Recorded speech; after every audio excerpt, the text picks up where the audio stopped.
अस्सलाम वालेकुम, welcome to another episode of our podcast. आज हमारे साथ एक बहुत स्पेशल गेस्ट हैं, mister Saad Ahmed. He is executive vice president of smart IAS. Saad भाई, thank you for your time today. आज हम ज़्यादातर फोकस करेंगे building and growing IT services company. Since Saad भाई का मल्टीपल डिकेड्स एक्सपीरियंस हो towards the industry, so this information will be very useful for anyone who is looking to build और start IT services company. साथ भाई, start करते हैं। फिर first of all with your introduction, थोड़ा सा आप अपने बारे में बता सकेंगे। माय नेम इज़ साद अहमद। मैं पाकिस्तान के अंदर ही मैंने अपना 12वीं तक पढ़ा था। यहाँ पे मैंने कैरेट कॉलेज हसन अब्दाल से 12th की थी। उसके बाद मैं यूएस चला गया था। यूनिवर्सिटी ऑफ विस्कॉन्सिन का जो ऑशकोश कैंपस है, वहाँ से मैंने ग्रेजुएशन की थी 94 में। सो सिंस देन मेरा जो एक्सपीरियंस है वो उधर है। फर्स्ट 6 years जिसको आप कह सकते हैं, मैं एक कॉर्पोरेट सेक्शन में था, एक लार्ज और कंपनी के साथ मैंने काम किया था। एंड देन रफली अबाउट 2000 से लेके अब तक I am more on the consulting side. तो ये ओवरऑल वेरी हाई लेवल, ये this is my journey through the life. ठीक है साद भाई, so was there any reason या डिसीजन कि आपने स्टैंडर्ड जॉब से कंसल्टिंग साइड पे स्विच किया? कोई इस तरह डिलिबरेट रीज़न जिसका कहना चाहिए उस तरह तो नहीं था। It was just exploring something new. उस वक्त बंदा यंग होता है, जो आपकी जनरली सर्विस साइड होती है उसमें आपका एक्सपोजर बहुत ज़्यादा होता है। You are going to a new customer every time, generally ये होता है। लेकिन मैं नहीं कहूँगा कि मैंने कोई बहुत डिलिबरेटली ये किया था। It was basically I had experience there, opportunity came about with Smart IAS. उस वक्त का नाम ओरेकुलर था। थोड़ा सा ये भी था कि I wanted to move to the location where it was. तो बस just everything well in place, but then since then I have liked it, the services side of business. ठीक है, सो साद भाई, if you can explain your journey starting 2000 till today, क्या ups and downs थे, क्या pathway आपने लिया towards growing your company to the scale that you are right now? तो जब हमने 2000 में शुरू किया था तो काफ़ी हमारी जो कंपनी है स्मार्ट आईएएस, इसकी अपनी हिस्ट्री काफ़ी पुरानी है, 1988 से है। उस वक्त इसका नाम था ओरेकुलर। ठीक है, ओरेकुलर नाम उस वक्त से रखा था कि हमारी जो फोकस था वो ज़्यादा ओरेकल अराउंड था। जो ओरेकल कंपनी है उसकी हम सर्विसेज करते थे। पहले डेटाबेस, फिर उससे ग्रो किया, दिस इज़ ऑल बिफोर 2000, तो ग्रो किया इनटू जेडी एडवर्ड्स, इनटू पीपलसॉफ्ट, फिर ओरेकल ने सबको ख़रीद लिया। So that is how it came about. जब मैं आया तो मेरा एक्सपीरियंस था, जो उस वक्त उस कंपनी का नाम था McHugh Freeman, फिर रेड प्रेरी हुआ, फिर ब्लू यॉन्डर, ये सब उसका हुआ। तो मैं उस एक्सपीरियंस से आया था। तो शुरू में तो मैंने ज़रा और चीज़ों को एक्सप्लोर किया, ओरेकल की सर्विसेज, जेडी एडवर्ड्स की सर्विसेज, ये सब कुछ एक्सप्लोर किया। Then I started the Red Prairie services side, जो ब्लू यॉन्डर सर्विसेज। ये रफली हमारा समझ लें 2004 इज़ व्हेन दैट स्टार्टेड। तो शुरू में हम ऑफ कोर्स यूएस के अराउंड ही कर रहे थे, यूएस में ही, यानी कि हमारे सारे सर्विसेज फुटप्रिंट था। फिर हमारे Smart IAS in 2010s we started the Pakistan office. फिर उस वक्त हमने राइट अवे इसमें हमारी जो सर्विसेज में हमने रेड प्रेरी को भी ऐड किया। एंड फिर हमारा यहाँ पे भी बड़ा अच्छा इंटरेस्टिंग रहा। पहले छोटी छोटी जगहों से शुरू किया। हमारे एक ऑफिस में आग भी लग गई थी बहरहाल, लेकिन अल्लाह के फजल से सब कुछ सही चलता रहा। And then in 2024 we are here. Last year हमने अपनी 10-year एनिवर्सरी भी सेलिब्रेट की थी। तो but that's very high level experience. Just आगे अल्लाह का फजल ही है, हमको इतने ज़्यादा जीनियस नहीं बैठे हैं यहाँ पे। So Sadi, you mentioned that you started hiring back in 2014, right?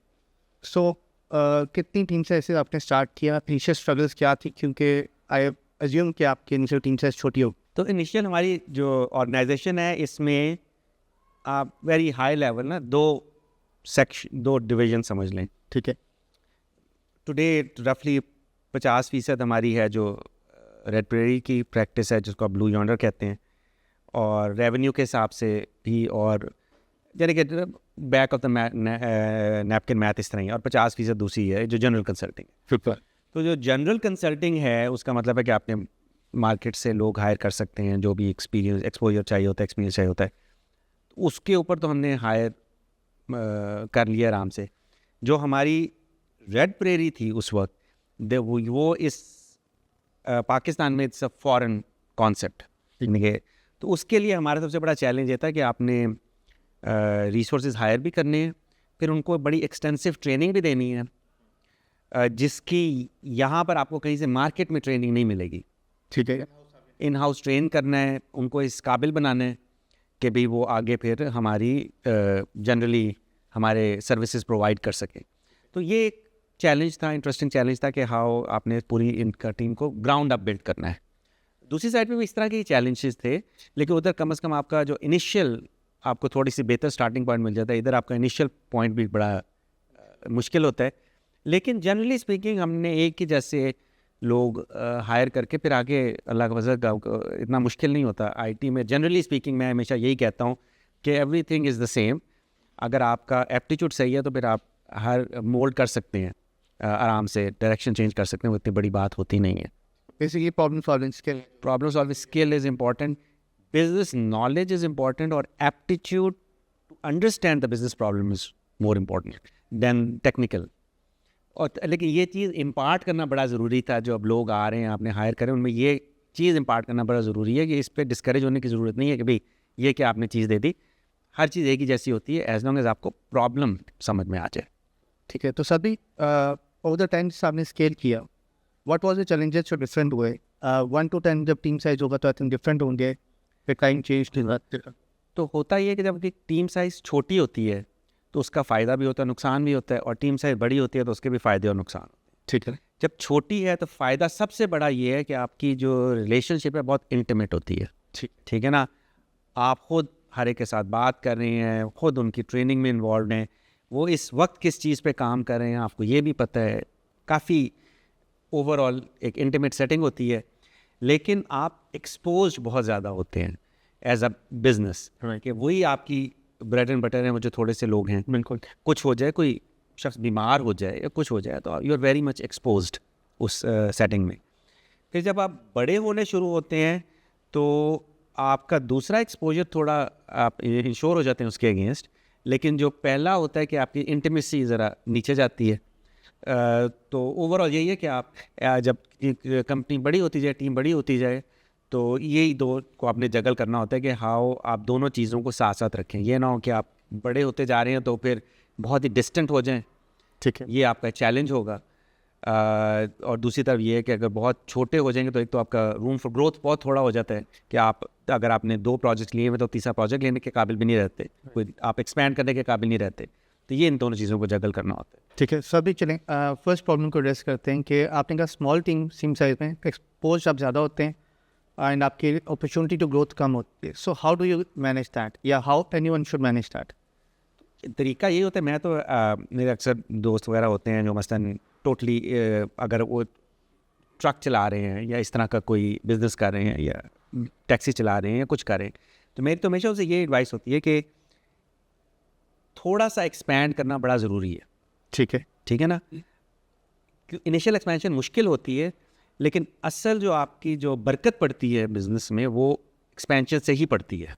ठीक है। ठीक है ना, जब आप बहुत ही छोटे होते हैं तो फिर आपके प्रॉफिट मार्जिन बड़े लिमिटेड होते हैं, आप एक्सपोज्ड ज़्यादा होते हैं, आपकी रातों की नींदें ज़्यादा हराम होती हैं प्रिंसिपल जो बेनिफिट हो रहा था। लेकिन अब थोड़ा सा बड़ा होना ज़रूरी है, और उसका तरीका एज ओल्ड यही है कि आपने सेल्स और मार्केटिंग चाहिए आपको कि आप कम से कम कुछ ना कुछ आपके पास बिजनेस अपॉर्चुनिटी ज़्यादा हैं, और उसी के साथ बिल्कुल राइट है। जब छोटे होते हैं you are very much expose, क्योंकि जो भी शख्स आपने हायर किया उसको आपने सैलरी देनी है, और अगर आपकी ट्रेनिंग रिजीम बहुत रिगरस है तो इसका मतलब है आपने उनको जब सैलरी देना है तो आपके पास प्रोजेक्ट नहीं है। राइट। तो you want to just time those things just right कि भाई आप जब वो हैं तो आप उनको यूज़ भी कर सकें इन अ बिलेबल कैपेसिटी। तो ये एक चैलेंज होता है, शुरू में बहुत ज़्यादा एक्यूट होता है, शुरू में बहुत ज़्यादा चैलेंज होता है, फिर आगे निस्बतन आसान होता है, लेकिन फिर उसके अपने चैलेंजेस शुरू हो जाते हैं जब बड़े होते जाते हैं। ठीक है। तो अगर हम दूसरी कल्चर साइड पे आ जाएं, अब आपने कहा था कि जब टीम ग्रो करती है तो कल्चरली इम्पैक्ट होता है। So how do we manage that कि टीम बड़ी होती जा रही है लेकिन वो जो भी कोर विजन है कंपनी का मिशन है उससे अलाइंड रहे? उसमें ये बड़ा एक इम्पॉर्टेंट मसला आता है कि आपने किस तरह ज़रूरत से ज़्यादा पिरामिड टाइप ना बने। हायरार्की का ज़रूरत से ज़्यादा ना हो, कि जनरली स्पीकिंग जो आईटी कल्चर है, आईटी वर्ल्ड में जनरली उस चीज़ से आपको बड़ा नुकसान होता है। अगर आप ज़रूरत से ज़्यादा मिडिल मैनेजमेंट हायर करते जाएंगे, ज़रूरत से ज़्यादा ये करते जाएंगे, तो फिर आपको बड़ा मुश्किल हो जाएगा एक चीज़ को एफिशिएंटली रन करना। ठीक है। लेकिन जो दूसरा एंड है वो उसके अपने बड़े नुकसान आते हैं। कुछ कंपनियां होती हैं जो बहुत छोटी होती हैं, तो वो जो आपका सपोर्ट स्टाफ है, तो मैं उसको सपोर्ट स्टाफ भी नहीं कहूँगा, क्योंकि जो आपके मतलब पीएमओ सर्विसेज होंगी, प्रोजेक्ट मैनेजमेंट सर्विस होती, ये बड़ी असेंशियल होती हैं बड़े प्रोजेक्ट्स को रन करने के लिए। हाँ, अगर आपने एक शख्स को कहीं प्लेस किया हुआ है तो उसमें तो इतनी ज़्यादा नहीं है अपॉर्चुनिटी, लेकिन फिर उसमें आपके मार्जिन भी कम है। अगर आप एक बड़ा प्रोजेक्ट कर रहे हैं, ठीक है ना, जिसमें कोई आपके 8-10 रिसोर्सेज हैं, ऑफ कोर्स वो प्रोजेक्ट्स जिनमें बरकत काफ़ी पड़ती है, उनमें आपको ये सर्विसेज चाहिए होती हैं। तो इसलिए मैं उसको जस्ट सपोर्ट सर्विस नहीं कहूँगा, कि ये बड़ा एसेंशियल पार्ट होता है। तो इन सब चीज़ों को जो इंटीग्रेट करना होता है, ये एक बड़ी ज़रूरी चीज़ होती है, जिसको अक्सर छोटी कंपनीज नहीं कर सकती, और फिर बड़ी पे आपने लाना होता है, लेकिन एफिशिएंटली लाना होता है, लेकिन without creating a overly complicated structure. ठीक। और ये थोड़ा सा जितने भी ईस्टर्न वर्सेस वेस्टर्न का भी होता है, जो यहाँ का पाकिस्तानी और इंडियन सब जगहों में ये कल्चर होता है, जिसको आपको थोड़ा सा बड़ा डिलिबरेटली चैलेंज करना होता है, कि ये नहीं होता कि जो मैनेजर है, वो प्रोजेक्ट मैनेजर, वो समहाउ आपका बॉस है, या इस तरह ये चीज़ नहीं होती। ये जिस तरह लोग एक काम कर रहे हैं, ये शख्स जिस दूसरा काम कर रहा है, इसका काम ये है कि वो आपके प्रोजेक्ट को मैनेज करे, कोई ये हायरार्की नहीं बन रही। तो अक्सर मेरे साथ यही होता है कि मैं एग्जीक्यूटिव वाइस प्रेसिडेंट हूँ, लेकिन एक ख़ास प्रोजेक्ट पे अगर मैं कस्टमर के लिए भी काम कर रहा हूँ, तो हो सकता है मेरा प्रोजेक्ट मैनेजर इधर से स्मार्ट आई से कोई हो जो उस प्रोजेक्ट को मैनेज करे। तो ये एक ओवरऑल लाना बड़ा ज़रूरी होता है, ताकि आपकी ओवरली कॉम्प्लिकेटेड ना हो जाए ऑर्गेनाइजेशन। सो सभी, लेकिन एक रिलक्टेंस आती है, स्पेशली आप टीम ग्रो कर रहे होते हैं अब, क्योंकि एक सर्टेन स्केल के बाद आप पीएमओ सर्विसेज लाते हैं नेचुरली। सो उस पर फ्रिक्शन आपने एक्सपीरियंस शायद की हो, कि जो पुरानी टीम होती है, they are not willing to cooperate with the new PM और whatever admin staff comes in. So how did you experience that, उसको कैसे मैनेज किया जाए? उसका मेरा जनरली एक्सपीरियंस एक यही होता है कि कोई भी शख्स किसी भी ऑर्गेनाइजेशन में, किसी भी रोल में, जब तक लोग उसकी वैल्यू ना देखें तो लोग रजिस्ट करते हैं, और ये जायज़ है। इसमें कोई आप ये नहीं कहेंगे कि ये गलत है। अगर आपका एक प्रोजेक्ट मैनेजर आता है और एक प्रोजेक्ट में वैल्यू नहीं ऐड करा, और वो आपके सिर्फ अकेले से 10 लोगों की टीम है, और वो कहे कि जी दिन में सुबह 8 बजे एक मीटिंग करो और शाम के 5 बजे मीटिंग करो, हाँ, जिसमें वो आके बस आपसे तैयार है, हाँ तुम क्या कर रहे हो, तो आपने दिन के 20 घंटे तो आपने ज़ाया कर दिए। करेक्ट, ठीक है ना, हाँ, कि आपने मीटिंग की। लेकिन अगर उसी मीटिंग में इफेक्टिव पीएमओ होगा, तो उन मीटिंग की प्रोडक्टिविटी सारे लोग देखेंगे कि आपके प्रॉब्लम्स जो हैं वो हल हो रही हैं। तो अक्सर होता है जब इतनी बड़ी टीम होती है, तो कभी कभार आपस में कम्युनिकेशन नहीं होती, सब कुछ नहीं होती, पूरे प्रोजेक्ट की टाइमलाइन इफेक्ट हो रही होती है। उस पीएमओ इज़ बहुत इम्पॉर्टेंट है। करेक्ट। अक्सर जगह ये होता है, जब ये फ्रिक्शन आती है, तो वो ये होती है कि वो PMO services are not doing true justice to the word PMO, right. और फिर फ्रिक्शन जायज़ है। फिर आपकी जो उससे ऊपर है, जो पूरे प्रोजेक्ट एग्जीक्यूटिव्स हैं, उनको देखना चाहिए कि भाई ये क्यों नहीं हो रही। वैसे तो हमारी तो जनरल फिलॉसफी होती है, छोटे से छोटे प्रोजेक्ट में हमने पीएमओ सर्विसेज ज़रूर डालनी है। ठीक है। उसको हमने रेवेन्यू में किस तरह तब्दील करना है, ये सेल्स साइकिल में हमने करना होता है, लेकिन इसेंशियल बहुत है। अगर इसको हम मिस कर दें, तो फिर हमारा फिर ऊपर प्रोजेक्ट जो लंबा होता है ना, उस पर तो बड़ा वाज़े तौर पे हमें नज़र आता है कि मुश्किल होनी शुरू हो जाती है। सो सभी, यू मेंशन्ड कि ठीक है, so if I put it this way कि सर्विसेज कंपनी में if any XYZ is putting in value, then he और she is respected, otherwise he वो रिस्पेक्ट नहीं हो रही। May that be a developer. मैं इसमें सिर्फ इतना थोड़ा सा चेंज करूँगा कि किसी भी ऑर्गेनाइजेशन में, ठीक है, किसी भी बिजनेस में जनरली यही होता है मैथ आखिर में, अनलेस कि आप किसी हुकूमत के लिए जॉब करें जहाँ से आपकी जॉब सिक्योर है, वरना हर जगह यानी कि आप अगर सपोज करें आप एक बस चला रहे हैं, उसमें आप 6 कंडक्टर रख देंगे, हाँ, वो उसमें से भी बाकियों की वैल्यू पे तो कमी होनी शुरू हो जाएगी ना। तो फिर हर ये इंसान ज़िंदगी बड़ी सिंपल है, आपने वैल्यू देनी है, और वैल्यू को समझना जो है वो फिर उससे ऊपर लोगों की ज़रूरी है। बस आप कहेंगे जी पुराने आपने पता नहीं उस तरह की बस में बैठे, जब कंडक्टर होता है कहेंगे ये कंडक्टर क्यों है, फिर जब थोड़े से नहीं होगी पूरी बस की सेल्स पूरी, तो पता चलेगा नहीं ये तो बंदा बड़ा ज़रूरी था। तो ये इस ऊपर से समझना भी ज़रूरी है और वैल्यू देना भी ज़रूरी है।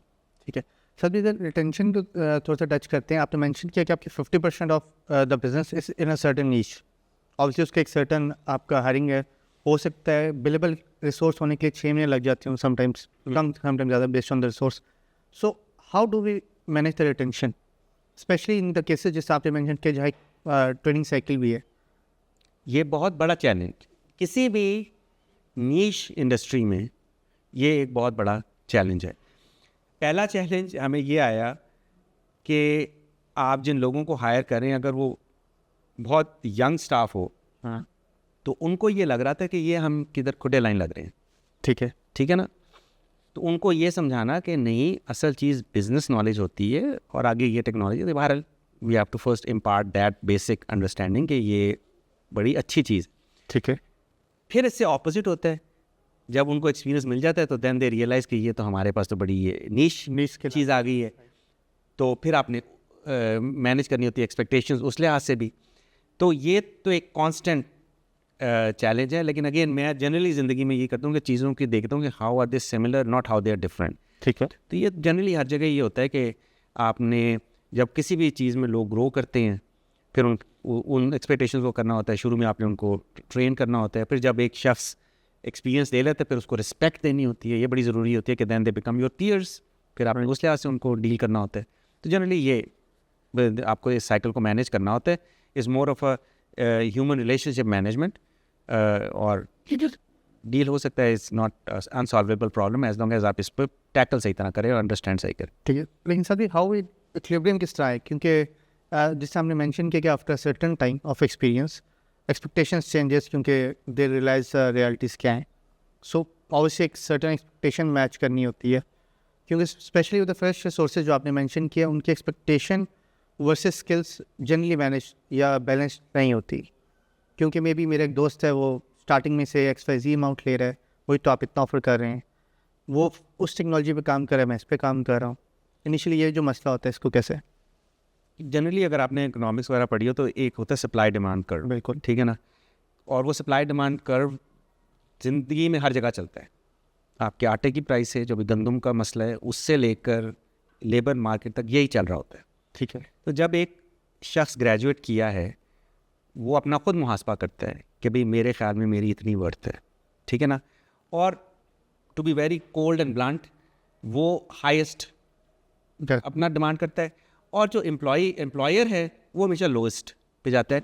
और जो हैप्पी मीडियम तब होता है कि जब आपका जहाँ पे वो कर्व चल रहा है, ये जगह जहाँ पे मीट करेंगे, that is the right price. लेकिन फिर वो भी चेंज करता है as experience grows and stuff like that. तो इसको भी बस एक्टिवली आपने मैनेज करना होता है। और मैं हमेशा कहता हूँ एट सम पॉइंट आप हर एक को खुश नहीं कर सकते। बिल्कुल। तो कुछ लोगों को होगा कि उनको ये ऑर्गेनाइजेशन नहीं पसंद आएगी, ठीक है ना, और कुछ को पसंद आएगी। अल्लाह का बड़ा फजल है कि हमारी ऑर्गेनाइजेशन में एक चीज़ हम अक्सर प्राइड करते हैं कि हमारी जनरली आईटी इंडस्ट्री में retention is a big problem. लोग ज़्यादा देर नहीं रहते। लेकिन हमारे बोथ यूएस साइड में और यहाँ की साइड में हमारा एवरेज रिटेंशन जो है वो जनरली एवरेज आईटी इंडस्ट्री से बेहतर है। ठीक है। और होता ये है कि कुछ लोग हमारे जो हैं, जो की resources, they have stayed for a very long time, जो एब नॉर्मल है आईटी इंडस्ट्री में। तो इसका ये मतलब है अल्लाह का बहुत फजल है। और दूसरा ये कि कुछ हमारे कल्चर में ऐसी चीज़ें हैं कि जिनकी वजह से हमें रखना है। तो जनरली यही होता है कि एक बहुत बड़ा एस्पेक्ट तो होता है आपकी मॉनेटरी कॉम्पनसेशन, लेकिन वो ओनली चीज़ नहीं होती। बिल्कुल। तो उन दोनों चीज़ों के साथ मैनेज करना, एक कल्चर बनाना, इन सारी चीज़ों की बेसिस पे फिर आपने इस एक्सपेक्टेशन को मैनेज करना होता है। ठीक है। सभी आपने जैसा वो मेंशन किया कि दो ग्राफ्स से उनके इंटरसेक्शन आपने डिफाइन करना है। As a employer, how we define that intersection both for a new graduate and for someone who is experienced? ये तो बहुत बड़ा मुश्किल सवाल है। सबसे मुश्किल सवाल ही है। तो इसके लिए हमारे पे जो होते हैं HR डिपार्टमेंट, उनकी सबसे बड़ी जॉब यही होती है कि भाई फिर वो मतलब गंदम की क्या कीमत होनी चाहिए। हर चीज़ का एक सिंपल सा ही सवाल है कि आप मार्केट एक्सप्लोर करते हैं और ये फिगर आउट करने की कोशिश करते हैं कि क्या इस वक्त सही है प्राइस पॉइंट हर चीज़ का। और ये उनकी one of the main jobs यही होती है कि आपने ना सिर्फ उस फ्रेश ग्रेजुएट की करनी है, आपने जो आपकी एक्सपीरियंस रिसोर्सेज हैं उनकी भी करनी है, क्योंकि जो आपकी इस इंडस्ट्री में ख़ास तौर पे ना पैराडाइम शिफ्ट्स बहुत ज़्यादा आती हैं। तो हो सकता है आप अपने साइड से चल रहे हो कि भाई इसका एक जनरल एक कल्चर में होता है कि भाई आपने 5-5, 10-10% इस तरह आपने रेज दे रहे हैं, लेकिन हो सकता है किसी वक्त एक आपको बड़ी सडन करनी पड़े अगर मार्केट डायनामिक्स चेंज हो रहे हैं, ये सब कुछ है ना। तो ये बड़ा एक्टिवली, वही आपने शुरू में जो सवाल पूछा था ना सपोर्ट स्टाफ वगैरह का, तो ये बड़ा एक्टिवली आपको करना पड़ता है, वरना आप अपनी एज लूज़ कर सकते हैं वेरी क्विकली। राइट, हम बड़ी इस चीज़ पे मैं और दैट इज़ सबसे मुश्किल चीज़ों में से बिज़नेस में यही चीज़ है कि ख़ास तौर पे सर्विसेज इंडस्ट्री में, क्योंकि सर्विसेज में हमारे एसेट्स क्या हैं, ये बिल्डिंग तो रेंटेड है, वरना आपके लैपटॉप्स हैं, ये कैमरा है, इसके अलावा हमारे तो कोई एसेट्स नहीं है। एसेट तो हैं ही सिर्फ लोग, तो इसलिए उन लोगों को फिर मैनेज करना बड़ा ज़रूरी होता है कि उनकी एक्सपेक्टेशन वगैरह मैनेज कर। ठीक है। अच्छा सर, इसमें एक्सपेक्टेशन से एक और कनेक्टेड क्वेश्चन आ जाता है कि जैसे हमने कहा मार्केट पैराडाइम बहुत जल्दी शिफ्ट हो रहा है after Covid and nearly before Covid भी रिमोट जॉब्स का काफ़ी ट्रेंड स्टार्ट हो गया था। That expose individuals to a salary जो कि लोकली एक्सेप्टेबल पेबल ही नहीं है एक एम्प्लॉयर के लिए। For a small company for 5-10 individuals उसके लिए जो एक इंडिविजुअल को रिमोट सैलरी पे मिल रहा होगा वो N company can not pay. So how do we manage that? Again ये छोटी कंपनीज का ज़्यादा मसला है क्योंकि जिस हमने कहा वो एक्सपोज ज़्यादा होते हैं। तो ये एक अगेन कोविड की वजह से अक्सर इन बिज़नेस में यही होता है कि इस तरह के जब भी शॉक्स आते हैं उस वक्त यही होता है कि how do you ride the shock. ठीक है ना, उस शॉक को राइड करना बड़ा ज़रूरी होता है। और उसी में जो अक्सर बिजनेसेस जो जब इकोनॉमी बूम कर रही होती है तो तब हर बिजनेस ही बूम कर रहा होता है। जब वो कोई इस तरह का शॉक आता है तो तब आता है कि आपने इसको राइड किस तरह करना है, और ये सबसे मुश्किल जर्नी वही होती है। ठीक है। तो इसमें भी यही है कि जो आपने ख़ास तरह से आपने अपना पूरा रेवेन्यू मॉडल बनाया हुआ था, आपने अपनी सेल साइकिल बनाई हुई थी, सब कुछ बनाया हुआ था एक तरह से, और फिर ये कोविड आ गया और कोविड में बड़ा रैपिडली पैराडाइम चेंज हुआ। ये नहीं कि आपको ज़रा सांस लेने का मौका मिल जाए, यानी कि नवंबर दिसंबर से लेके जुलाई अगस्त तक कम्प्लीटली दुनिया रिमोट वर्क पे आ गई थी और हर जगह आ गई थी। तो हमारे लिए भी ये बहुत बड़ा चैलेंज था। तो इसमें यही होता है कि आपने अपनी दूसरी साइड से भी एक्सपेक्टेशंस देखनी है कि किस तरह करें, इंटरनली भी देखना है कि किस तरह करें, और कुछ हद तक आपके पास रूम हो सकता है कुछ केसेस में अगर आपने थोड़ी सी फाइनेंशियल अपनी स्ट्रक्चर चेंज करना है, कुछ अर्से तक नहीं हो सकता। फिर आपने लोगों को भी मैनेज करना होता है कि भाई एक हद तक तो एक शख्स ने अपना खुद ही मुहासबा करना होता है कि भाई उसने क्या करना है। ये तो मैं कभी भी किसी को नहीं कहता कि एक फॉल्स नैरेटिव नहीं देना चाहिए, हर शख्स ने खुद ही अपना मुहासबा करना है, लेकिन इस हद तक ये बताना कि भाई एक स्पर ऑफ द मोमेंट पे फैसला करना जनरली कि अच्छा नहीं होता। लेकिन बाहर ये एक बहुत बड़ा मुश्किल मरहला होता है जो छोटी कंपनियों के लिए बहुत ज़्यादा एक्सपोज होता है। उसके लिए कोई मेरे पास मैजिक पिल नहीं है कि इस चीज़ से आगे थोड़े से बाद, तो ओनली कांस्टेंट इसके ये आते रहेंगे शौक। ठीक है। अब एआई भी इसी तरह का ही शौक है, राइट, ठीक है ना। इसी तरह के बाद में भी शौक आते हैं, इससे पहले भी शौक आते रहे थे। जब ये पूरा कुछ अर्सा पहले चले जब इंटरनेट का जनरली बूम हुआ, अब देखें जो जितनी इस वक्त इंडिया की बड़ी बड़ी कंपनियां हैं, आई एम टॉकिंग अबाउट जो $multi-billion कंपनी, इन्फोसिस वगैरह इस तरह की कंपनी है, ये सारी जब मैं ग्रेजुएट हुआ तो उस वक्त तो एग्जिस्ट भी नहीं करती थी। ये शुरू की हैं इन्होंने, उसको प्रॉपरली हैंडल किया, ये 2000 की ब्राउज को बड़ा हैंडल किया, फिर इन्होंने इस मार्केट को बड़ी अच्छी तरह कैपिटलाइज किया जो आपकी ऐप मैनेजमेंट सर्विसेज की मार्केट होती है। अब देखें कहाँ से कहाँ पहुँच गई हैं। तो ये तो हर जगह इस चीज़ की यही वैल्यू होती है ना कि आपने किस तरह इन चीज़ों को करना है, और फिर मैजिक बुलेट नहीं है। एक बिज़नेस में कांस्टेंट है चेंज, दूसरा है कि आपने रिस्क मैनेजमेंट करनी है और रिस्क लेना पड़ता है। राइट। तो सभी इसमें कनेक्टेड रखते हैं रिमोट जॉब्स या ग्लोबल एक्सपोजर भी एग्री कि इंपॉर्टेंट है सबके लिए, but as a generic advice किसी इंडिविजुअल को अगर आप कहें कि यार कि ये आपके पैराडाइम्स हैं तो you should consider moving out for a job if these are certain circumstances जो पाकिस्तान में ज़्यादा अच्छे हैं फॉर जॉब स्पेसिफिकली। इसमें इस वक्त ज्यूरी स्टिल आउट, राइट। हाँ, मेरा अपना ज़रा ट्रेडिशनल पॉइंट ऑफ व्यू है। अब मैं कहूँगा कि वो ट्रेडिशनल पॉइंट ऑफ व्यू मसलन गूगल में भी यही है, और अब अक्सर कंपनियों ने ये अडॉप्ट करना शुरू किया है कि रिमोट वर्क 100% से तो काफ़ी हट रहे हैं। बिल्कुल ठीक है ना। जो हम हमारी जो इधर लोकल लीडरशिप है उनको शाउट आउट कि उन्होंने काफ़ी जल्दी ये कहा था कि हमने ऑफिस में वापस आना है, विच वॉज़ वेरी पॉजिटिव। लेकिन बहरहाल मेरा अपना भी हमेशा यही था कि ऑफिस में आना बड़ा ज़रूरी है, जो आपकी जनरल इन्वायरमेंट होता है, जनरल कल्चर होता है, ये इसी तरह ही बनता है। तो मेरे नज़दीक तो एक ख़ास पॉइंट इन योर करियर, अगर आप रिमोट काम कर रहे हैं तो ठीक है, फिर यही है कि आपको गपशप करने के लिए कोई नहीं मिला, ठीक है। लेकिन अर्ली इन द करियर अगर आप इस चीज़ को चूज़ करेंगे कि नहीं, मुझे थोड़े से पैसे इस रिमोट जॉब में ज़्यादा मिल रहे हैं और मैं एक जहाँ पे मुझे एक पूरा एक कल्चर मिल रहा था, कॉर्पोरेट कल्चर या सर्विसेज कल्चर मिल रहा था, उसको मैं नहीं लूँगा और मैं इस पे जाऊँगा, तो मेरी अपनी नाकिस राय में ये सही डिसीजन नहीं होगा। ठीक है ना, मेरी अपनी नाकिस राय में आपको जो शुरू की ज़िंदगी है ना, उसमें आपको अपना पूरा इन्वायरमेंट को बड़ी अच्छी तरह देखना चाहिए। जितना आप सीखेंगे अपनी एजुकेशन से, उससे कहीं ज़्यादा आपने सीखना है अपने पीयर्स से, उस एनवायरनमेंट से, उस कल्चर से। लेकिन अगर आपने उस सारी चीज़ को ही अपने ऊपर ना कर दी एक नौकरी के लिए, जब आपने रिमोट आपको मिल जाएगा, आपको प्रोजेक्ट हो सकता है आपके, तो फिर आपने अपने साथ मेरे ख्याल में ज़्यादती की है कि आपने अपने ऊपर बहुत ज़्यादा लर्निंग अपॉर्चुनिटी मिस की है। तो मैं तो यही कहूँगा कि एक रिगरस एनवायरनमेंट में रहते हुए शुरू की प्रोफेशनल लाइफ ज़रूर गुजारनी चाहिए। उसमें आपका लर्निंग कैपेबिलिटी बहुत बढ़ेगी और आपको जनरली काम करने का तरीका आएगा, कल्चर को समझने का तरीका आएगा। तो मेरी अपनी तो यही राय है। ठीक है सर, इसको क्वांटिफाई कर सकते हैं कि शुरू के कुछ साल, मतलब how many years should, obviously circumstances के हिसाब से चेंज होता है, एज अ जनरल रूल अगर आप स्टेट कर सकेंगे इतने साल? जब इसका मैं सालों में तो नहीं कहूँगा, जब आपको ये समझना शुरू हो जाए कि आप कर क्या रहे हैं।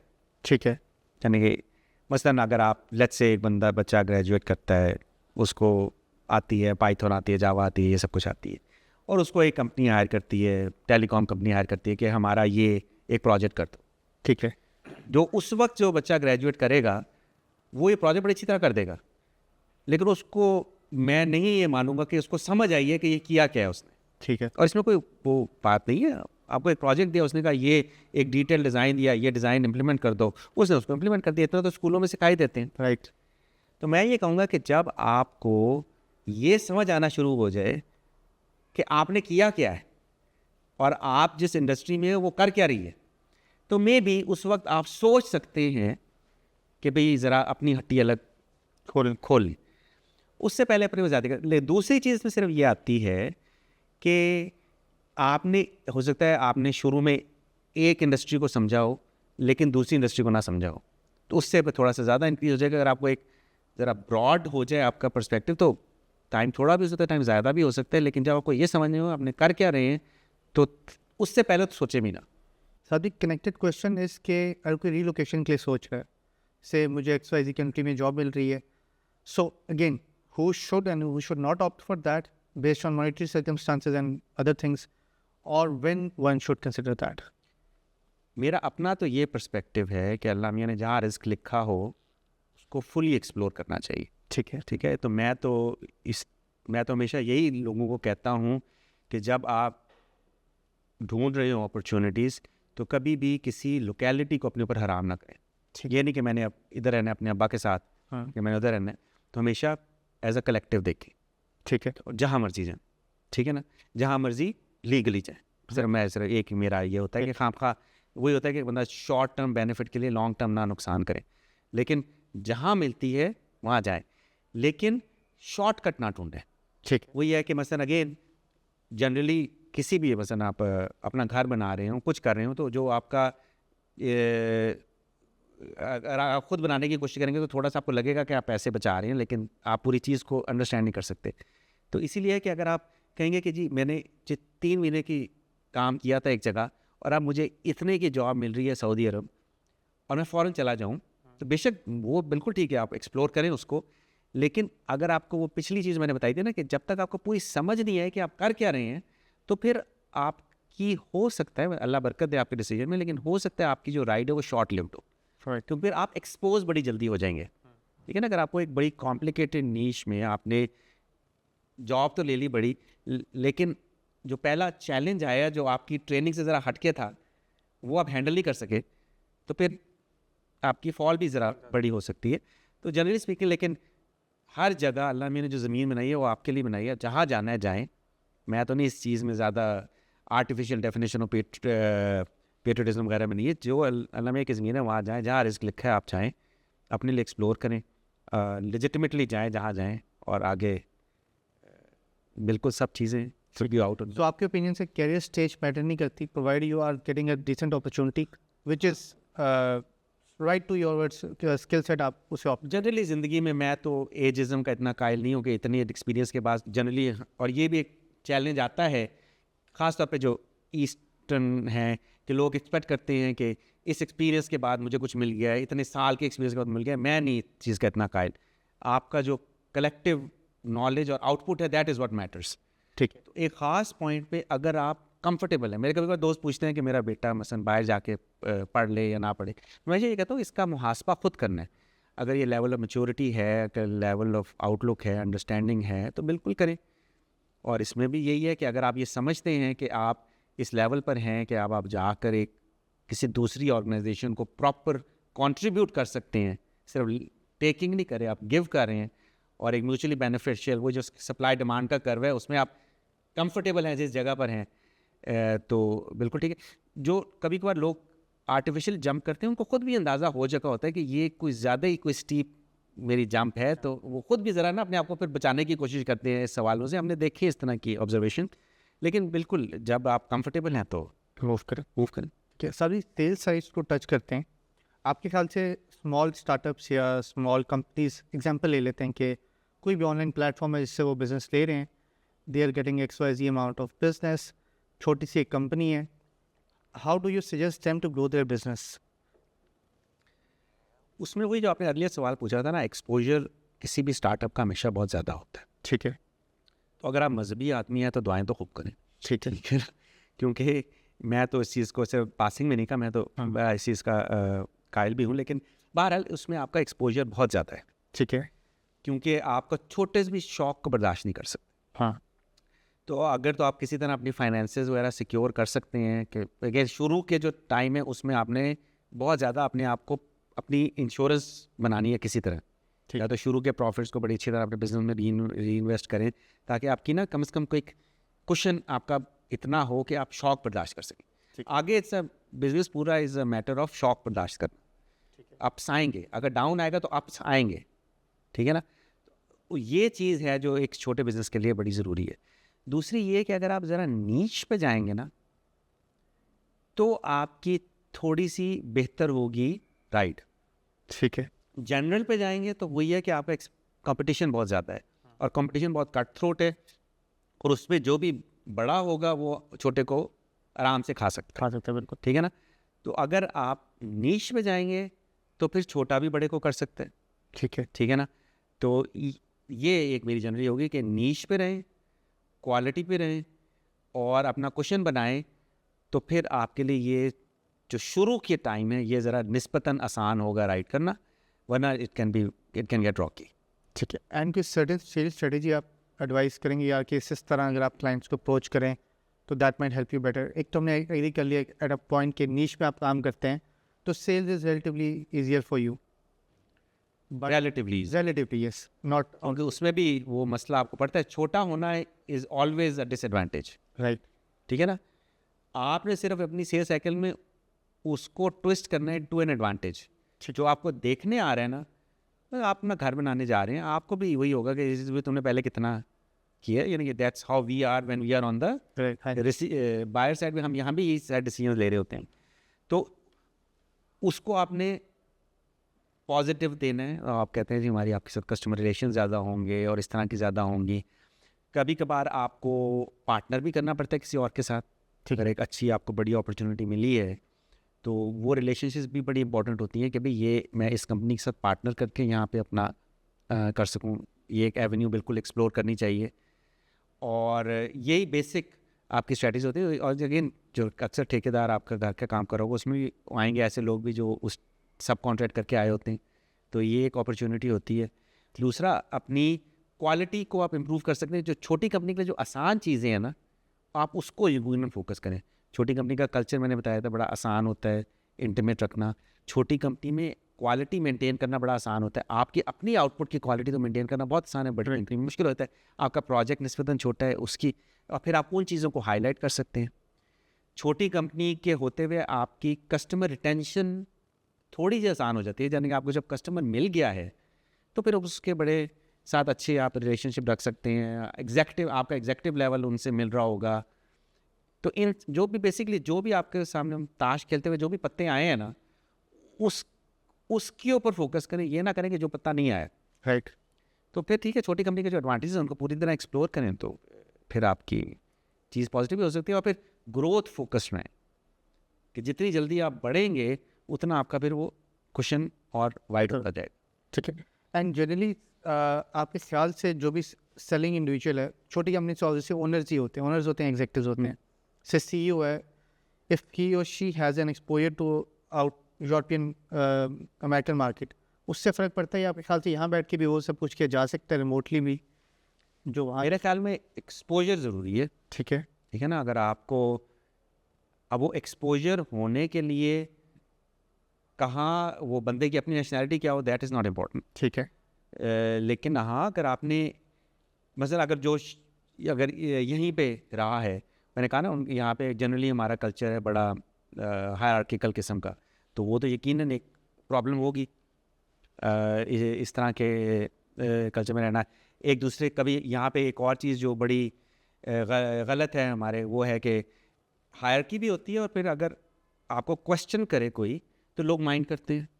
ठीक है ना, इधर एक प्लेन क्रैश भी हुआ था, उसकी इन्वेस्टिगेशन में यही पता चला था कि जो को पायलट था वो उसको गलती समझ में आ रही थी, लेकिन वो घबरा रहा था कैप्टन को बताने से। राइट। ठीक है ना, अब ये चीज़ बहुत गलत है, लेकिन ये हमारे में है। हमारे जनरली हमारे घरों में भी ये होता है कि जी बड़े ने ये कह दिया तो छोटे ने मानना लाजमी है, तो ये हेल्थी नहीं है मेरे नज़दीक। तो ये सारा एक्सपोजर कहाँ से आएगा?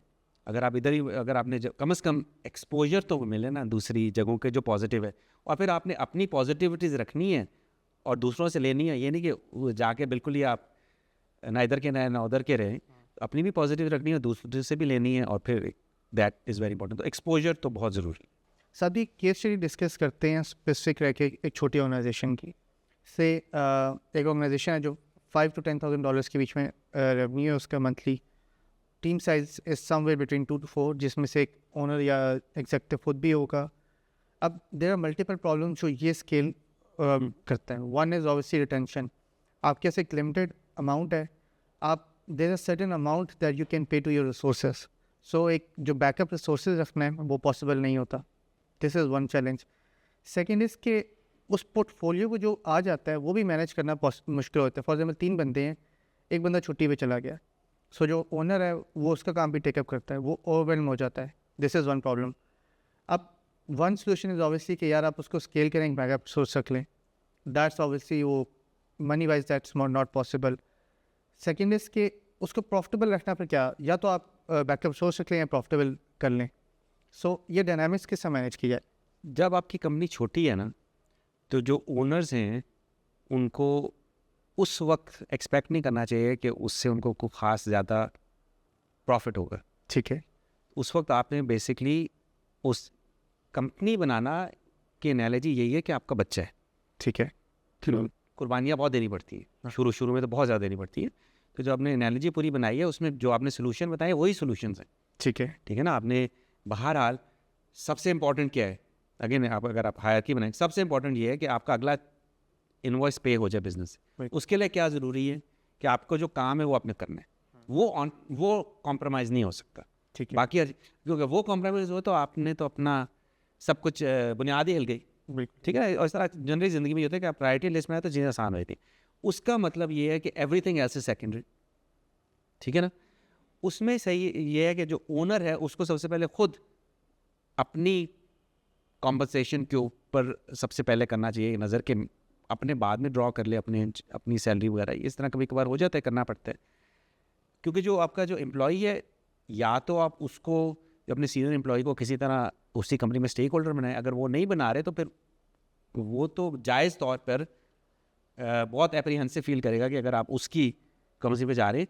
तो यही होगा कि आप सेल्स के ऊपर फोकस रखना है। इसीलिए कुछ कंपनियां ये गलती करती हैं कि जब वो जो बहुत छोटे होते हैं तो सबसे पहले वो सेल्स के ऊपर फोकस नहीं करते। ठीक है। और ये एक मुश्किल प्रॉब्लम होती है क्योंकि अक्सर जो छोटी कंपनी में सेल्स कर रहे होते हैं वो वही ओनर्स ही कर रहे होते हैं, साथ ही वो ओनर्स जो है वो काम भी कर रहे होते हैं। तो एक मुश्किल प्रॉब्लम है। तो ये शुरू के टाइम बड़ा मुश्किल होता है क्योंकि आपने दोनों काम करने। अगर आप सेल्स नहीं करेंगे तो आप अगले बंदे के किस तरह लाएंगे, वो भी बड़ा ज़रूरी है। आपने बैकअप भी रखना है और पैसे लिमिटेड हैं यहाँ पे, क्योंकि जो क्रेडिट लाइन लेना या फाइनेंसिंग लेना अक्सर ये एक अपॉर्चुनिटी होती है जो फाइनेंस साइड पे अगर आपको मिल जाए तो थोड़ा सा और कुशन मिल जाता है। यहाँ पे ज़रा मुश्किल होता है क्योंकि उसके ऊपर चार्जेस बहुत ज़्यादा होते हैं, आपका मार्कअप्स बहुत ज़्यादा होते हैं, तो ये ज़रा मुश्किल हो जाता है।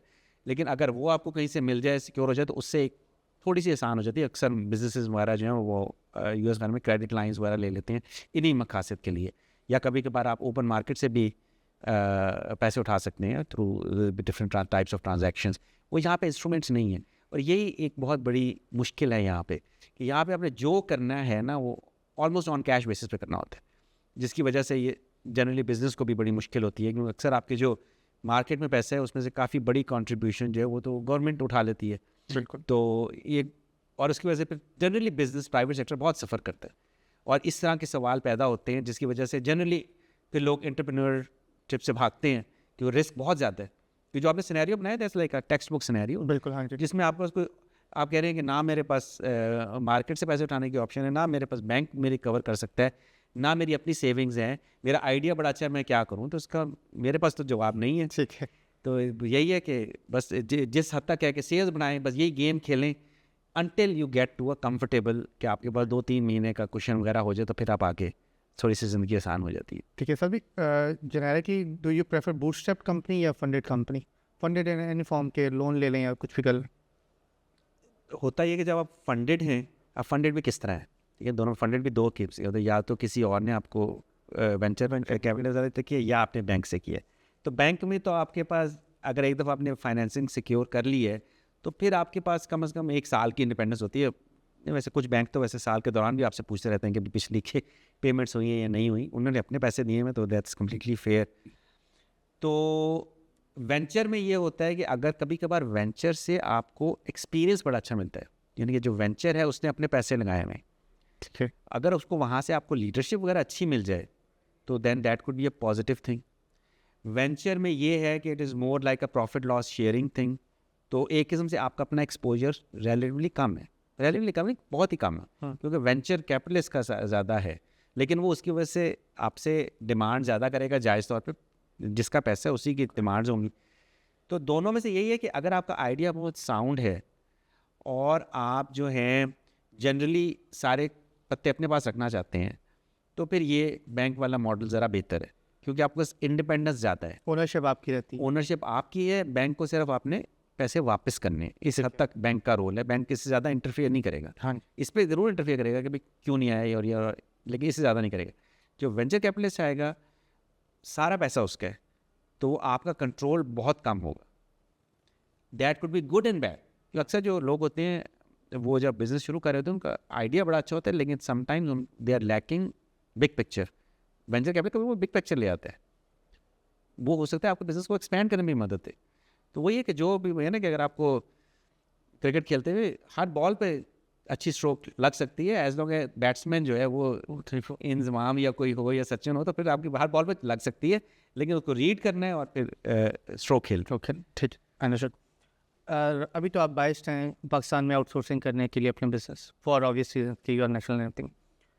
कंसिडरिंग कि अगर आप बाइस्ड ना होते और आपके पास अपॉर्चुनिटी होती तो आउटसोर्स इन इंडिया और पाकिस्तान, सो उसको आप कैसे देखते हैं? इसके साथ मैं एक और क्वेश्चन अटैच कर देता हूँ कि Pakistan is no longer a cheaper country to work with, not the cheapest, मतलब cheaper but not the cheapest, right? Plus हमारी services are not the best, we are good at in some sectors but we are not the best. So अगर आपके पास opportunity हो के, एक तो इसको address कर दीजिए कि इसको आप कैसे देखते हैं, बीइंग अ पाकिस्तान के पास कंपेरेटिव एज कोई है या नहीं, और अगर आपके पास अपॉर्चुनिटी हो कि आउटसोर्सिंग टू पाकिस्तान और आउटसोर्सिंग टू इंडिया और any other third world country, so what would you choose? पहली बात तो ये है कि क्यों हमने ये पाकिस्तान चूज़ क्यों किया, उसमें सबसे बड़ी वजह ये थी, हमने इंडिया को भी एक्सप्लोर किया था, ठीक है, सबसे बड़ी वजह ये थी कि यहाँ पे हमारे लिए आना आसान था, it's more of a comfort factor, जो एक बहुत बड़ी वजह होती है, क्योंकि जो इंडिया के रूल्स हैं वो ओवरली स्ट्रिक्ट, शायद इंडियन सिटीजन्स के लिए पाकिस्तान के रूल्स भी इतनी ओवरली स्ट्रिक्ट हों कि वो बेसिकली अगर आपके दादा भी पाकिस्तानी है तो वो कहते हैं नहीं अब आप वहाँ जाना। मैं इंडिया कई दफ़ा गया हूँ लेकिन वहाँ पे जाना बड़ा मुश्किल है। ठीक है, इवन अब मैं यूएस सिटीज़न हूँ तब भी मुश्किल है। ठीक है, ठीक है, तो वो तो तकरीबन एक बहुत बड़ा मुश्किल है। लेकिन जब हम वैसे जनरली कंपैरेटिवली देखें तो आप एक मैक्रो लेवल पे और सवाल होता है, आपको माइक्रो लेवल पे अपनी कंपनी के लिए तो आपको थोड़े से लोग ही चाहिए। बिल्कुल, ठीक है ना। जनरली स्पीकिंग हमें इस्लामाबाद में है या हम लाहौर में हो या कराची में हो तो आपको एक अच्छा रिसोर्स पूल मिल जाता है। ठीक है, यहाँ से भी मिल जाता है और वो ऑफ कोर्स इंडिया से भी मिल जाएगा, इस बेहतर भी मिल जाएगा। तो जो भी इकॉनमी जब एक ख़ास इंडस्ट्री जब मैच्योर होनी शुरू होती है तो उनकी कॉस्ट बढ़नी शुरू हो जाती है। जनरली ज़िंदगी का ये असूल है। हाँ जी, तो इस वक्त काफ़ी इंडिया की कॉस्ट ज़्यादा है, तो इस वक्त पाकिस्तान के पास वो एडवांटेज है। ठीक है, we still have that advantage of cost, ठीक है, इस वक्त है।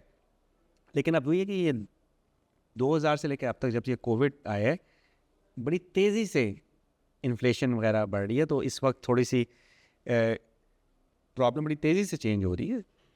तो कभी कभार उसके दौरान इस चीज़ को मैनेज करना मुश्किल होता है, लेकिन इस वक्त भी आपके पास वो एडवांटेज यकीनन है।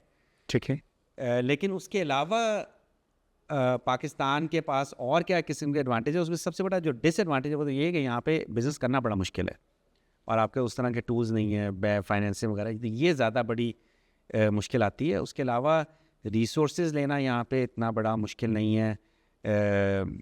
जनरली काम करना यहाँ पे जब आपको रिसोर्सेज मिल जाते हैं उनके साथ काम करना मुश्किल है। Work ethic is not a problem. जो एडवांटेजेस इस रीजन के एक और बनते हैं बड़े यूनिक एडवांटेजेस, वो ये बनते हैं कि हमारा जो टाइम जोन है वो अमेरिका से तो बिल्कुल ऑपोजिट है, लेकिन यूरोप से लेके आगे एशिया तक जाने के लिए बड़ा अच्छा अट्रैक्टिव टाइम जोन है। 3-4 घंटे का 3-4 घंटे में ये है। ट्रैवल कभी करना हो तो उसके लिए भी वीज़ा इज़ वन प्रॉब्लम, लेकिन उसके अलावा ये बड़ा अट्रैक्टिव है। मसलन हमारे लाइक वैसे रिसोर्स हैं वियतनाम तक, इस तरह यूरोप तक, यूएस में भी किए हैं, लेकिन ये इस तरह से ट्रैवल करना भी ज़रूर आसान है। तो ये एक पॉजिटिव्स हैं।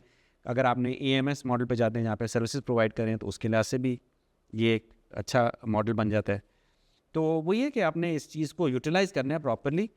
तो इस वक्त तक तो थोड़ा बहुत एडवांटेज है कॉस्ट साइड पे। अब अगले 2-3 साल में क्या होता है, 4 साल में क्या होता है, वो वी नेवर नो।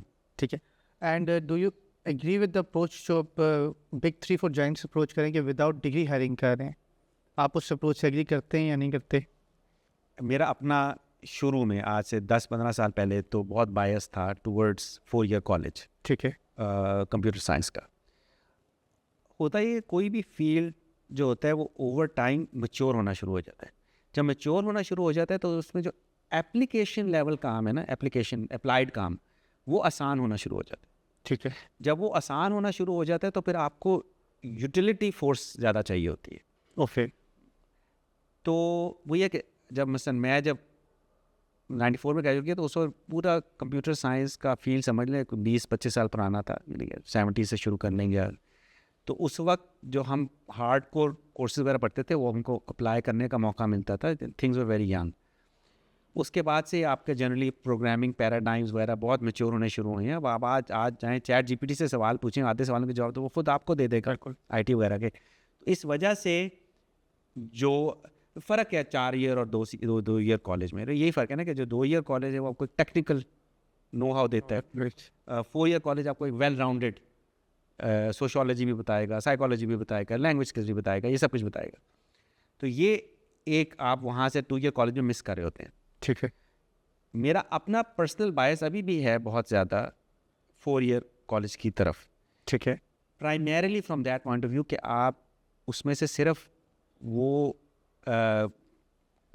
आईटी की 6-7 क्लासें नहीं ली, आपके पास और भी पर्सपेक्टिव है। आपने लैंग्वेज भी ली है, आपने आर्ट भी ली है, आपने सोशियोलॉजी भी ली है, आपको जनरली इन्वायरमेंट का भी पता है, ये सब चीज़ें पता है। तो जब आपके पास वो यूनिक प्रॉब्लम आएगी ना, यह है कि जब वो इन स्विंगिंग यॉर्कर आएगा तो फिर आपने उसको किस तरह खेलना है, ये हो सकता है आपको 2 ईयर कॉलेज में किसी ने बताया ना, राइट, ठीक है ना।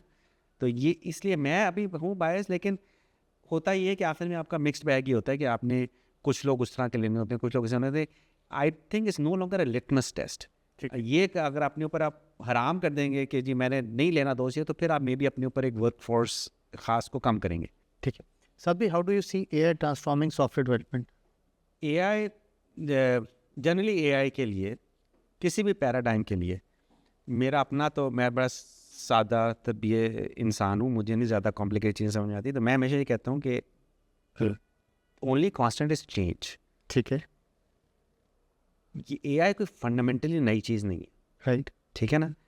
एआई है बेसिकली आपका, दोनों में फ़र्क है जो आपके पुराने एल्गोरिथम और एआई एल्गोरिथम में फ़र्क सिर्फ इतना है कि एआई जो है वो चीज़ों को ऑन अ स्टेटिस्टिकल पैराडाइम जज करती है, ठीक है, जिस तरह हमारा दिमाग काम करता है। अगर आपको मैं एक सेब दूँ, एग्जांपल मैं अक्सर कोट कर लूँगी, सेब दूँ, आप कि ये सेब है या नहीं है, आप कोई बैठ के उसका कोई सरफेस एरिया या उसके कलर की ह्यू नहीं चेक करते। आपके पास एक इमेज है सेबों का, हज़ारों दफ़ा देखा होगा, आपके माइंड में स्टोर्ड है, उसके अगेंस्ट आप एक मैच करते हैं और एक ख़ास प्रोबेबिलिटी से आपका दिमाग फैसला करता है कि ये सेब है या नहीं है। अब आगे वो सिरेमिक एप्पल हुआ और आपने चक मारा और आपको अगर दांत टूटे तो आपको चलेगा कि नहीं वो भी नहीं है। या अगर आप यहाँ से वहाँ जंप करेंगे तो बिलीव मी आपका दिमाग उस वक्त कोई वो पूरा कर्व का इक्वेशन नहीं बनाता। राइट। हाँ। वो भी आपका एक जनरली सारी ज़िंदगी में जितनी जंप्स किए हैं उसके हिसाब से वो बताता है कि इतनी मैं फोर्स लगाऊंगा, जाऊँगा तो यहाँ तक मैं जंप करूँगा, रीजनेबली एक्यूरेट आपकी चीज़ बन जाती है। बिल्कुल। अब से अगर आपका बच्चा जो है, आपकी छोटी बेटी है, वो उसको लैंग्वेज जब पढ़ रही है, अगर वो कहेगी this is a cat, believe में उसको नहीं पता कि इसमें से वर्ब क्या था, नाउन क्या था। ये जितना मर्जी माँ बाप समझने में एक बच्ची स्मार्ट है, उसको नहीं पता। ठीक है। उसने सिर्फ एक जुमला सीखा है। जब हम पहले 1994 में, तो आप अगर कंप्यूटर से मतलब ट्रांसलेशन करवाते हैं, उस वक्त हमारी कोशिश होती थी कि भाई हम किसी तरह पहले वोकैबुलरी समझें, पहले ग्रामर समझें कि इसमें से पहले नाउन को डिसाइफर करना है, वर्ब को क्या डिसाइफर करना है, ये सारी चीज़ें। ठीक है।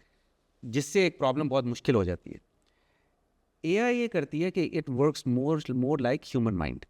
ठीक है। कि भाई वो ये कह रही है कि हम स्टेटिस्टिकल तरीके से चीज़ों को सॉल्व कर लें। मतलब यहाँ से आपने ब्लू एरिया तक जाना है, इसका रास्ता क्या है? हाँ। या आप पूरे ग्राफ पे प्लॉट करें कि ये सड़कें, या अगर आपके पास वाकई में नॉलेज हो, रोज़ हज़ारों की तादाद में लोग जाते हैं, उस हर एक का आपको रास्ता पता हो, तो आप उनमें से चूज़ कर लें कि यार ये रास्ता छोटा था। हाँ। और उसको आप अगेंस्ट टाइम प्लॉट करें तो आपको और भी आसान अच्छा मिल जाएगा कि 2 बजे ये अच्छा रास्ता था, 2 बजे ये 10,000 लोग गए थे, उनमें से ये रास्ता बेहतर था, ठीक है ना। तो ये है एसेंशियली डिफरेंट। ठीक है। तो इसके लिए ट्रांसफॉर्मिंग क्या है, इस व्हाट डज के जो अब आपके जो शुरू में हमने सवाल पूछा था ना 4 ईयर और 2 ईयर, उसमें अब मैथ बहुत इंपॉर्टेंट है, ठीक है ना। वैसे तो हमेशा से आईटी से मैथ बहुत इंपॉर्टेंट है, लेकिन अब बहुत ही ज़्यादा इंपॉर्टेंट है। Sabir, do you think over time AI will replace junior software developers, or is that just a utility जो कि कोई भी एक इंजीनियर यूज़ कर सकता है regardless of the field? AI देखिए, जब ये 1900 में दुनिया के शायद 40-50% लोग जो थे वो ज़राअत ठीक है। का पेशा था, और कंप्यूटर का तो किसी को सी भी नहीं आता था। हाँ जी। अब दुनिया पूरी चेंज हो गई है, ठीक है ना। तो इसलिए लीनियरली नहीं सोचना चाहिए। अगर आप कहें कि एवरीथिंग रिमेन्स द सेम और उसमें आप एआई को इंट्रोड्यूस करेंगे, हाँ। तो यकीनन एक जो आप खुद चैट से जाके उसको इंटरव्यू कर लें, वो काफ़ी काम कर सकते हैं। अब तो बल्कि जनरेटिव एआई के साथ तो और भी चीज़ें बड़ी चेंज हो गई हैं। आप एआई का कभी देखें वो आर्ट कैसा जनरेट करता है, बहुत एब्स्ट्रैक्ट आर्ट बड़ा अच्छा जनरेट करता है। जो एब्स्ट्रैक्ट हम समझते थे सिर्फ इंसानी दिमाग की मीरास है, वो बड़े अच्छा आर्ट जनरेट करता है। पोइट्री लिख देता है, ठीक है ना। एआई जनरेटिव एआई टोटल नए सिरे से कंटेंट जनरेट करे। तो अगर तो दुनिया इस तरह आप अपने आप को स्टैटिक समझेंगे तो यस, एक ख़ास जो आपको, बल्कि मैं कहूँगा जो मिड लेवल, आपने जूनियर का है, मिड लेवल का भी अगर सब चीज़ें स्टैटिक रहेंगी तो कर सकते हैं, आपकी पीएमओ सर्विसेज भी प्रोवाइड कर सकते हैं, सब कुछ कर सकते हैं, क्योंकि at the end AI is fundamentally तो कोई चीज़ नहीं है ना। हाँ। अब हम ये अक्सर समझते हैं कि हमारा दिमाग यूनिक है, ठीक है, अल्लाह ने बड़ी यूनिक चीज़ बनाई है, लेकिन एट द एंड ये भी एक किस्म से एक स्टेटिस्टिकल कंप्यूटर ही है। जैसे मैंने कहा, जिस तरह आप सब चीज़ें कर रहे हैं वो भी यही कर रहे हैं, ठीक है ना। तो इस में तो नहीं रहना चाहिए कि हम एक फंडामेंटली हमें कोई एडवांटेज हासिल है। हमें फंडामेंटली रहना चाहिए कि हम इनोवेशन इससे ज़्यादा तेज़ कर सकते हैं, ठीक है ना। तो हमें हमेशा इससे 2 स्टेप आगे रहना चाहिए। जैसे मैं कहूँगा कि अगर आज आप तालीम हासिल कर रहे हैं तो मैथ और ये जो चीज़ें हैं, स्टेटिस्टिक्स, कैलकुलस, ये वो चीज़ें हैं जो आपको हमेशा, कम से कम मैं तो अगले 15-20 साल से ज़्यादा तो मैं भी आगे नहीं देख सकता, तो ये आपको उस तरफ रखेंगी कि आप इस चीज़ से आगे रहेंगे, कंपेरेटिव एडवांटेज रहेगा आपका। ठीक है ना। अगर आप ये समझते हैं कि मुझे ये जावा और पाइथन लेके एडवांटेज मिलेगा तो नहीं मिलेगा। क्वाइट फ्रैंकली मैं मेरा हर एक शख्स का एक अपना लैंग्वेज स्किल होता है जिसमें वो देखता है। मैंने काफ़ी कॉम्प्लिकेट प्रॉब्लम सॉल्व किए सिर्फ गूगल की मदद से। I am proud of it. ठीक है ना। उससे आप पूछते हो वो बड़ा अच्छा आपको दे देते हैं। और ये मैं पुरानी बात करूँ, ChatGPT उससे भी आसान कर देते हैं।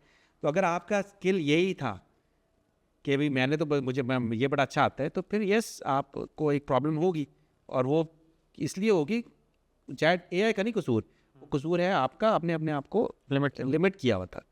इसलिए मैंने अर्लियर कहा था ना कि जब आपको बिजनेस प्रॉब्लम समझ आनी शुरू हो जाएंगी तो कम से कम अगले इस जनरेशन के लिए ये है कि इस वक्त AI इस हद तक नहीं पहुंची कि वो पूरी की पूरी चीज़ों को कॉम्प्रिहेंड कर सके। लेकिन उसके बाद हमेशा ये चीज़ें वो होती हैं कि जो आपकी एक ख़ास प्रॉब्लम्स को जब ऑब्स्टिकल कर देती है तो नई प्रॉब्लम्स क्रिएट कर रही होती हैं। वो नई प्रॉब्लम्स का सोल्यूशन आएगा। और जो मैथ है ना, ये है language of truth.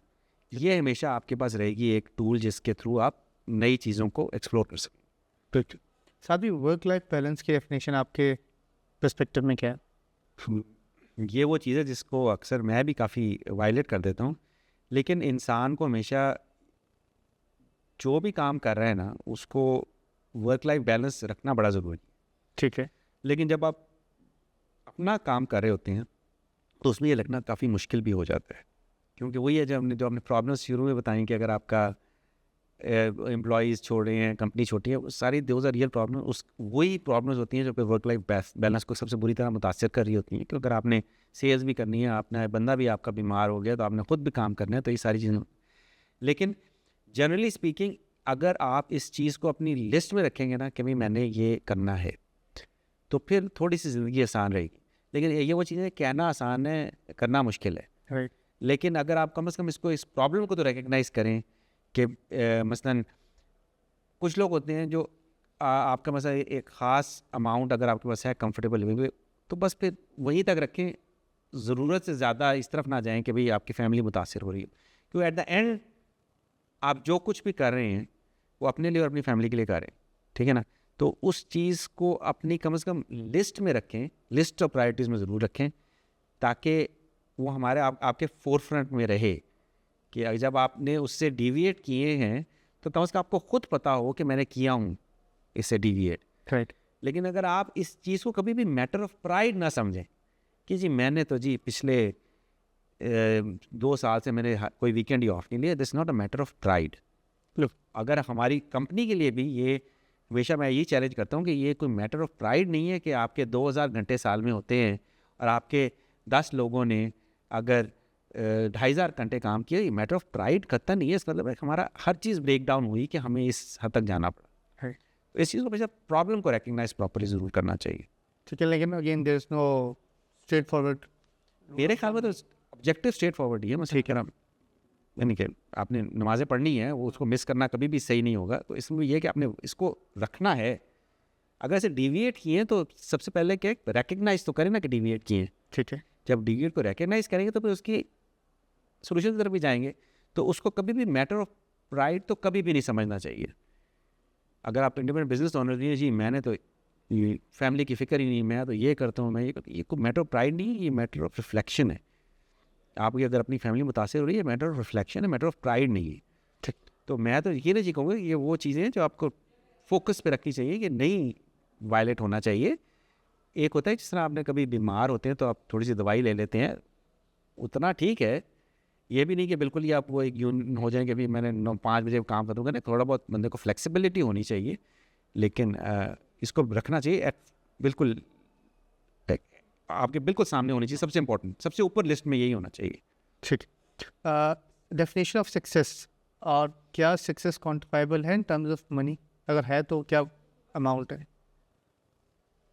At some point देखिए कंफर्टेबल क्या होता है। ठीक है, आप वैसे मैं अमेरिका में रहता हूँ, हो सकता है मेरी कॉम्पनसेशन कुछ लोगों से ज़्यादा हो या कुछ हो, लेकिन एट द मेरा दिन क्या है? मैं भी सुबह 8 बजे दफ्तर जाता हूँ, 8 से 5 तक मैं भी एक कमरे में रह के काम कर रहा हूँ, कोई फ़र्क नहीं पड़ा। ठीक है। 5 बजे मैं भी घर आया हूँ, मेरी गाड़ी कुछ से बेहतर होगी, कुछ से कम बेहतर होगी, लेकिन that's not a end of the world, right. घर में गया हूँ, मेरा घर कुछ से बड़ा होगा, कुछ से छोटा होगा, एंड ऑफ द वर्ल्ड। तो अगर आप इस तरह देखेंगे ना कि भाई एक कंफर्टेबल ज़िंदगी हो, तो वहाँ तक तो ज़रूरी है। उस कंफर्ट लेवल से नीचे ज़रा मुश्किल हो जाता है, लेकिन उससे ऊपर की खाम में कोशिश करना जो है ना, वो मेरे ख्याल में आपके वर्क लाइफ बैलेंस को हर्ट करता है। तो लेकिन असल सक्सेस की डेफिनेशन यही है कि आप जो कर रहे हैं उसमें आपको मज़ा आ रहा है या नहीं आ रहा। मेरे नज़दीक यही है। तो मैं अक्सर कभी करियर एडवाइस पाता है कि मैं आईटी में जाऊं या इसमें जाऊं, मैं हमेशा ये कहता हूं कि वो काम करना चाहिए जिसमें इंसान को मज़ा आए, लुक फॉरवर्ड करेंगे अगले दिन मैंने दोबारा यही काम करना है, इसमें मुझे मज़ा आ रहा है या नहीं आ रहा। क्योंकि वो ज़िंदगी बड़ी मुश्किल है कि अगर आपने जब अपनी प्रैक्टिकल लाइफ में घुसे और हर रोज़ आपको काम पे जाने से एंग्जाइटी हो, तो वो उसका कोई फ़ायदा नहीं, चाहे आपको जो मर्ज़ी कॉम्पनसेशन मिले। तो यकीनन वो करें जिसमें आपको मज़ा आए। ठीक है। सादी humility, do you think is a two sided sword? के बेनिफिट्स तो हैं ही, लेकिन समटाइम्स आप एक्सप्लॉइट भी होते हैं just because you are humble. Humility की जो डेफिनेशन है ना, वो थोड़ी सी कल्चरल है। ठीक है। अगर तो आप ये कल्चरल डेफिनेशन करें कि आपने आगे चीज़ करनी है, तो फिर तो ये एक नेगेटिव है। अगर आपने ह्यूमिलिटी का ये मतलब लेते हैं, जो अक्सर हम यहाँ पे जब ट्रांसलेट करते हैं तो ये ले लेते हैं कि आपने अपने प्राइड, सेल्फ प्राइड को ख़त्म किया, अपनी खुद ही को आप ख़त्म कर रहे हैं, तो ये तो कतन एक पॉजिटिव चीज़ नहीं है। ठीक है। लेकिन मैं जहाँ तक ह्यूमिलिटी समझता हूँ कि आपने ये समझना है कि आप इंसान हैं और आप जो कर रहे हैं उसमें गलती की गुंजाइश है, और जब गलती हुई है तो उसको आपने ठीक करना है। और वो ठीक करने का कहीं से भी आ जाए कि जो भी नॉलेज है वो मीरास है मेरी, मैंने उस हर नॉलेज को लेना है और उसकी बेसिस पे अपनी चीज़ों को ठीक करना है। ये ह्यूमिलिटी की डेफिनेशन तो 100% एसेट है, ये लाइबिलिटी तो नहीं है। ठीक है। और जिसके पास ये नहीं है वो, वैसे बिल गेट्स, उसके बारे में किसी ने इस तरह का सवाल किया था, दुनिया का अमीर तरीन आदमियों में से एक है, कि उसने शुरू में 90s में उसने कहा था ये क्या, मैं इंटरनेट के पीछे अपनी विंडोज़ को क्यों ख़राब करूं। और उसके 1 साल बाद उसने कहा कि Microsoft is an internet company. Okay. ठीक है ना। कोई और शख्स होता तो वो उससे पढ़ता कि मैंने पहले जो जुमला बोला था मैं तो उस पर लगा रहूँगा चाहे जो मर्जी हो जाए। हाँ। ठीक है ना। तो ये है मेरे ख्याल में ह्यूमिलिटी की सही डेफिनेशन, कि भाई ठीक है मेरा एक पॉइंट ऑफ व्यू था, हर शख्स का एक पॉइंट ऑफ व्यू होता है। उसके बाद जब मेरा नॉलेज चैलेंज हुआ, जब मुझे एक नया इन्फॉर्मेशन मिली, तो मैंने ज़िद पे नहीं है। ज़िद ना होना तो इसके बगैर तो आप कुछ कर ही नहीं सकते, आपका पूरा सारी दुनिया की आउटलुक ही फेल हो जाएगी। सभी वन फाइनल क्वेश्चन के पाकिस्तान का इस वक्त सबसे बड़ा मसला है नेशन पॉवर्टी है, और जब हम उसको स्केल डाउन करें इंडिविजुअल्स का, तो मेजॉरिटी ऑफ नेशन का ये भी मसला है। सो फॉर अ यंगस्टर जो कि एक लोअर मिडिल क्लास फैमिली से, मे बी आपकी क्या एडवाइस होगी, क्या कैरियर पाथ ले, क्या तरीका लेके he can at least get his family out? Nation को तो ऑब्वियसली इंडिविजुअल कंट्रोल नहीं कर सकते, इंडिविजुअल लेवल पे क्या कोई ऐसा करें कि इस मसले का हल हो सके?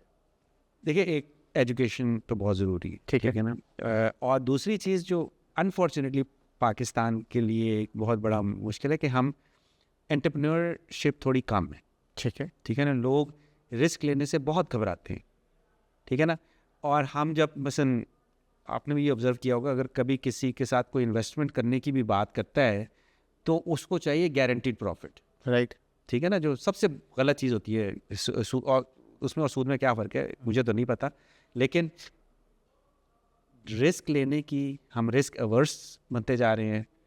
हाँ, क्योंकि अगर आपने पॉवर्टी में से निकलने का सबसे जो बाबरकत तरीका है वो है अपना बिजनेस करना, तिजारत। हाँ जी। इसके अलावा आप कभी भी जॉब करते हुए कभी भी आप मल्टीप्लाई नहीं कर सकते। राइट। मल्टीप्लाई आप कर सकते हैं सिर्फ बिजनेस से, और बिजनेस कोई भी हो सकता है। आपको सक्सेस स्टोरीज मिल जाती हैं कि लोग छोटे से बड़े से बड़े हो गए और शुरू बड़ी हम्बल बिगनिंग से किए। उन सब की कॉमन चीज़ क्या है, उन सब ने बिजनेस किए। हाँ। तो ये है जो एक तरीका है। और दूसरी चीज़ है एजुकेशन।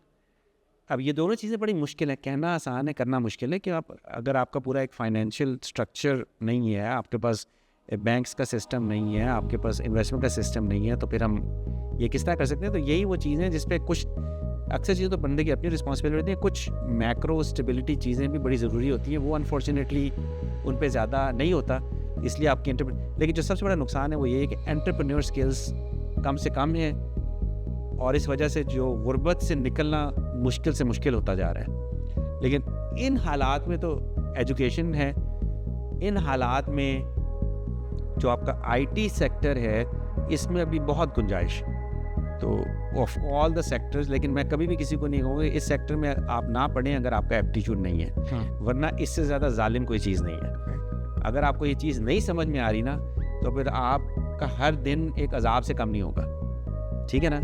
तो लेकिन अगर आपका मैथ अच्छा है, अगर कभी को एक और, मैं कल बच्चे से बात कर रहा था कि क्या हर एक को बराबर अपॉर्चुनिटीज तो नहीं मिलती ना, अगर 11वीं 12वीं में हो सकता है उसने कभी कंप्यूटर से ज़्यादा काम ना किया हो, अगर आपने अपना लिटमस टेस्ट करना है ना, अगर आपको मैथ पसंद है और आपको कैलकुलस और स्टैटिस्टिक्स वगैरह, ये तो बहरहाल आपको अपॉर्चुनिटी मिलती थी पढ़ने की, ये आपको पसंद आ रहे हैं, आपको समझ आ रहे हैं, तो हाई प्रोबेबिलिटी कि आपको आईटी सेक्टर में, कंप्यूटर सेक्टर में कोई प्रॉब्लम होनी नहीं चाहिए। तो अगर आपको ये प्रॉब्लम पसंद आ रही है, मज़ा आ रही है, you can see yourself doing it, तो ये एक सेक्शन है। लेकिन अगेन ये वही एक जॉब वाली मेंटालिटी जो है वो हमारे मुल्क में इतनी अच्छी नहीं है, लेकिन अनफॉर्चुनेटली इस वक्त कुछ और कहना ज़्यादा आसान है, करना बहुत मुश्किल है। ठीक है sir, that's all from my side. Any final thoughts आपकी साइड से? ये बहुत बहुत शुक्रिया, मुझे आपकी ये पॉडकास्ट का जो थीम है बहुत अच्छी लगी। थैंक्स फॉर, क्योंकि इट इज़ अबाउट बिजनेस और एक फोकस है, और तो अगेन मेरा तो इस मामले में इतना ज़्यादा नॉलेज नहीं है। Good luck with your Endeavour. Thank you sir.